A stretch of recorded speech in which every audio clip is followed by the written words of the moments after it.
wanted to reply to this comment. Basically, the college admissions essays are really, really profitable if you're gonna help write it. And I want to touch a bit more about that based on my experience. Helping us today is Juno Babu with her butchered haircut from Petco, because it is puppy cuddle time.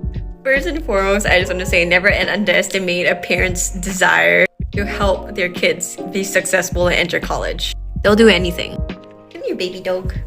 So first and foremost, I just want to start with saying that this is my perspective of the Asian society. It's really, really difficult to get into colleges abroad, especially the US. And it's even harder because they're only a small percentage. So for my class, probably out of like a couple hundred people, only about 10 or 20 went abroad. That's how hard it is. We face way higher standards in order to admit compared to local students. That's normal, that's fine. But the other trouble we have is that testing and paper writing and essays are all in English, which may not be our native language. So I started writing essays because I had a friend from Korea who was one of my good friends at Brown, and basically he was helping a few of his friends write essays. He had about 40 students and he couldn't handle them all, so he was like, please help.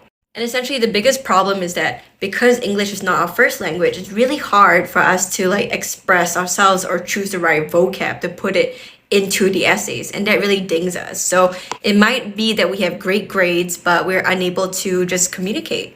So essentially what I would do is I would sit down with the individual, the student, the high school student, and kind of like talk to them in their native tongue and just figure out like what they're trying to get across a page.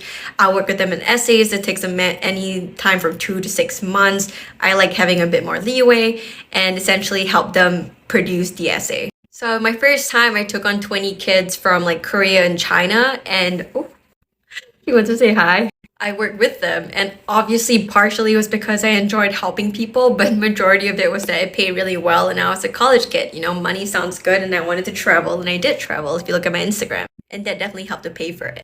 But yeah, to be honest, when these 20 kids placed really well in college, I was like, holy shit, this is so fun. Let's do it again. And ever since then, I've done it, except recently.